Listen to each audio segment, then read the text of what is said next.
गांव एक किसान था, बड़ा भोला भाला, अनपढ़ था, ज्यादा पढ़ा लिखा नहीं था। किसान अपने खेत में खेती कर रहा था, तभी एक महात्मा उसके खेत में आ गए और महात्मा आके बोले, भाई हमको कुछ भोजन प्रसाद पवाओ। किसान बोला, अरे महात्मा आए भैया, इनको प्रणाम करो। किसान ने उनको प्रणाम किया, प्रणाम करके महाराज उनको भोजन प्रसाद पवाया।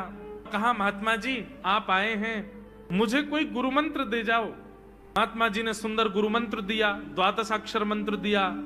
बोले ये तो बहुत कठिन है, इतना कठिन नहीं, सरल सा दो। अष्टाक्षर मंत्र दे दिया। बोले ये भी कठिन है, कोई और सरल दे दो। महात्मा बोले कुछ नहीं, तुम इतना कृष्ण चंद्र बोल दिया करो बस। कृष्ण चंद्र बोले, हाँ इसी का नाम, जो यही तुम्हारा गुरु मंत्र है। इतना भोला बेचारा याद करने लगा, उसको याद ही नहीं होवे कृष्ण चंद्र कृष्ण चंद्र कृष्ण चंद्र। अब भूल ना जाऊं इसके लिए बोलता रहता था 24 घंटे, कृष्ण चंद्र कृष्ण चंद्र कृष्ण चंद्र। अपने खेत में हल जोत रहा था, कृष्ण चंद्र बोल रहा था। इतने में उसकी पत्नी आ गई, अरे सुनो तुम्हारे लिए भोजन लाई हूं, जल्दी कर लो। बोले कृष्ण चंद्र कृष्ण चंद्र कृष्ण चंद्र। पत्नी पीछे लग गई, पीछे, भोजन तो कर लो, रोटी तो खा लो, ठंडी हो जाएगी। बोले अरे तू पीछे मत पड़, मैं भूल जाऊंगा, गुरुजी ने मंत्र दिया मुझको। पत्नी बोली, अच्छा एक काम करो, आप भोजन कर आओ, तब तक आपके नाम को मैं रट लेती हूँ, मैं उसको संभाल लूंगी, पर जैसे ही आप आओगे फिर आपको सुना दूंगी, आप कर लेना। वो ठीक है। बोले क्या बोलना है? बोले कृष्ण चंद्र। पत्नी बोली ठीक है। अब कृष्ण चंद्र बोलने लगी पत्नी, कभी कहीं जाए कभी कहीं जाए, कुछ करे। वो कृष्ण चंद्र बोलते बोलते घसीटे चंद्र हो गया।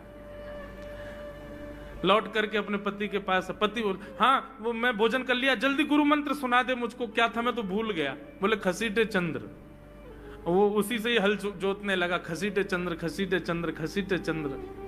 आकाश में वैकुंठ में बैठे हुए वैकुंठनाथ भगवान प्रसन्न हो गए और प्रसन्न होकर के बोले, लक्ष्मी जी हम जा रहे हैं। बोले कहां? बोले एक किसान का उद्धार करने जा रहे हैं, उसको वैकुंठ लेके आएंगे। लक्ष्मी जी बोली, आपका अशुद्ध नाम बोल रहा है वो, आपका अशुद्ध नाम उच्चारित कर रहा है वो, और आप कह रहे हो कि इसका कल्याण करूंगा मैं। ठाकुर जी बोले, देखो नाम भाव कुभाव अनख आलसहु, नाम जपत मंगल दिश। नाम कैसे भी जपे कोई दोष नहीं है, बस भाव मेरे प्रति होना चाहिए। वो नाम भले ही गलत जप रहा है, लेकिन उसके हृदय में तो मैं ही हूं ना। और एक बात बताऊं लक्ष्मी जी आपको। बोले क्या? बोले ये घसीटे चंद्र अशुद्ध नहीं है, मेरा नाम है ये भी। बोले क्यों? बोले जब हम छोटे थे तो बाल लीला कर रहे थे ब्रज में, यशोदा मैया खूब नहलाती धुलाती और बढ़िया सुंदर श्रृंगार करती, लेकिन हम पूरे नंद भवन में कुटमुन चल चल के कभी नीचे लुढ़क करके कभी ऊपर गिर के सब माला तोड़ लेते, अस्त व्यस्त वस्त्र कर लेते, घुंघराले केशों की ऐसे भुज्जा बना लेते, ऐसा रूप बना लेते। यशोदा मैया बोली, आओ मेरे घसीटे चंद्र, सुबह कृष्ण चंद्र बना के भेजती हूँ, घसीटा चंद्र बन के आता है शाम को। तो बोले तब यशोदा मैया ने हमारा नाम रखो घसीटे चंद्र, तो इसलिए शुद्ध नाम है। तो ठाकुर जी के बहुत सारे नाम हो गए, कनुआ, गोपाल, गोविंद, माधव, कन्हैया। यशोदा जी का प्रिय नाम है कन्हैया। मैया लाल जी को इसी नाम से पुकारती है। ठाकुर जी अब धीरे धीरे 3.5 वर्ष के हो गए, और जैसे ही 3.5 वर्ष के भय महाराज, मानो जैसे उनके शरीर में स्प्रिंग एक्टिवेट हो गई हो। इतना ऊधम मचाते हैं, इतना ऊधम मचाते हैं, पूरी गोकुल की नाक में दम कर रखा ठाकुर जी ने। यशोदा मैया ने लाल जी को नूपुर पहना रखे। सवेरे जैसे ही ठाकुर जी उठते हैं, नूपुरों की आवाज आती है तो यशोदा मैया तुरंत रसोई घर से दौड़ के जाती है लाला के पास। लेकिन ठाकुर जी इतने चतुर हैं, यमुना तट पर जाते हैं और नूपुरों में बालू भर लाते हैं कि कल नूपुर आवाज नहीं करेंगे, सुबह उठ के हम घर से भाग जाएंगे कहीं और, मैया को पता ही ना चलेगी। ऐसा उधम मचा में अब ठाकुर जी वो लीला कर रहे हैं जिस लीला पर देवताओं को भी विश्वास नहीं हो रहा है। ऐसी लीला ठाकुर जी कर रहे हैं कि किसी को भरोसा ही नहीं हो रहा कि जगत नियंता जगदाधार ये कर सकता है। बोले ठाकुर जी क्या करते हैं? बोले ये मत पूछो क्या करते हैं, यूं कह रहे हैं क्या नहीं करते। जो माता पिता अपने बालकों को बहुत ऊधमी समझते हैं, बहुत बड़ी कृपा है ठाकुर जी की कि आपके घर ठाकुर जी जैसे उद्यमी बालक नहीं है। ऊधमों के सिरमौर हैं ठाकुर जी। कैसा उधम मचाते हैं? नहा धो करके ठाकुर जी सवेरे तैयार होते हैं, सबसे पहले गैयाओं के पास जाते हैं। मैया कहवे लाला नहा धो के सबसे पहले गैयान को प्रणाम करवे जा, गैयान को स्पर्श कर फिर कछु करियो। ठाकुर जी गैयाओं को प्रणाम करने जाते हैं। जैसे ही देखते हैं कि कोई गैया बैठी है, सो ठाकुर जी कहें अरे अरे मैया या गैया को आलस आ गयो, या को आलस दूर कर दूं। सो बैठी हुई गैया के ठाकुर जी सींग पकड़ लेते हैं और सींग पकड़ करके अपनी ओर खींचते हैं। दूसरी तरफ से सींग बलराम जी पकड़ लेते हैं। अब ऐसे सींग पकड़ करके ऐसे ऐसे गैया के सींग हिलाते हैं। अब बैठी रहती गैया थोड़ी देर तो कोई बात नहीं, जैसे जोर जोर से हिलाना प्रारंभ करते हैं सोई गैया खड़ी हो जाती है। और जैसे गैया खड़ी होती ठाकुर जी लटक जाते हैं सींगों से। अब ठाकुर जी को तो बढ़िया झूला बन गया, गैया की सींगन पर झूल रहे हैं। थोड़ी देर तो गैया इधर से उधर ठाकुर जी को झुलाती रहती है, लेकिन थोड़ी देर बाद जैसे ही ठाकुर जी की पकड़ कमजोर होती है, गैया को पता चल जाए कि अब लाला गिरवे वार होए। सो गैया भी इतनी चतुर कि वो गोबर में ही जाके खड़ी हो गए। ठाकुर जी के ने आगे को चल, मैं गोबर में है जाऊंगो। गैया के ना अब तो मैं यहीं खड़ी रहूंगी, तुम गोबर में ही गिरो। और सोई ठाकुर जी को हाथ छूट जा, मैया मैया बचाइयो, देख जे गैया मुंह को गोबर में फेंक रही है। अब मैया जब तक बचावे आवे तब तक तो लाल जी के हाथ छूट जाएं और ठाकुर जी गले गले तक गोबर के ढेर में जाके गिर जाएं। पर यशोदा मैया निकाले, कितनों सजाए लो, कितनों ए लाला तू वैसे ही कारो, ऊपर ते मैं तो को बढ़िया सुंदर बना के रखूं, लेकिन तू घूम फिर के गोबर में ही आके चौं खेले। मोकू तो लगे तू पूर्व जन्म को सूकर दीख है। ठाकुर जी मन मन मुस्कुरा रहे, हाँ मैया जे बरा भगवान को अवतार भयो ना, जाने पृथ्वी की रक्षा करी हिरण्याक्ष थे।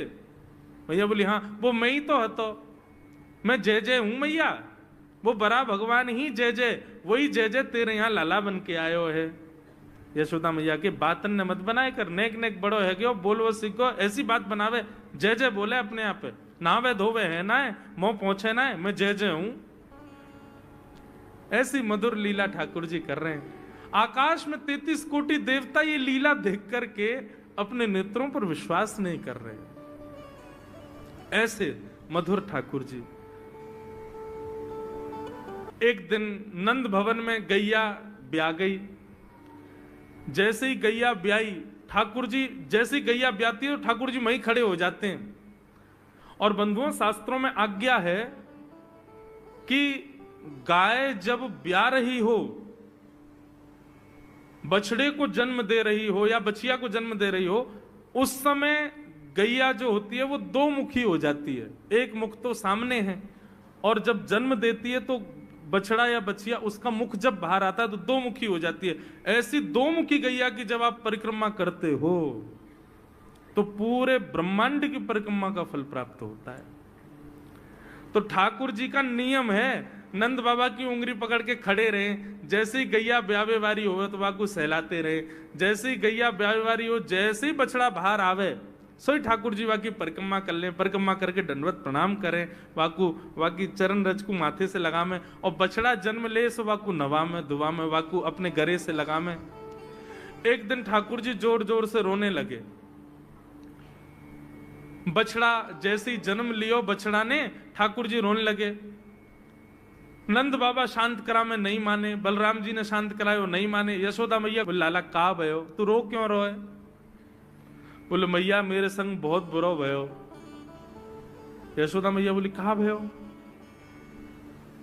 बोले गैया के बछड़ा ने जन्म लियो। मैया बोली तो वाह बछड़ा को मैंने मुंह खोल कर देखो, वाह के सबरे दांत निकले आए। मेरे जन्म को 3 साल है गए, अभी तक 4 ही दांत निकले मैया, वो टूट जाए, रो रहे हैं अपने दांतन को, मेरे दांत चौना निकल रहे सबरे। वाह बछड़ा के जन्म लेते सबरे दांत आ गए, मेरे दांत चौने ही आ रहे हैं। यशोदा मैया ऐसी मधुर बात सुनकर के झूठी झूठी कहती, मैया कहती लाला तू दूध ना पीवे ना, पूरे दिन मक्खन खावे, मक्खन चीकनो होवे, दांत निकले चिकनो है कि सुई पेट में चलो जाए, तो दूध पिए कर। चोटी पकड़ के रोते मैया मेरी चोटी चौना भर रही। बलराम की चोटी देखो कैसी नागिन जैसी चोटी है वाकई, और मेरी चोटी कैसी है मैया, नेक सी पतरी सी। मैया बोले लाला तू दूध ना पीवे, दूध ते चोटी बड़े। बलराम में देखिए ऐसा जग भर के दूध पीवे।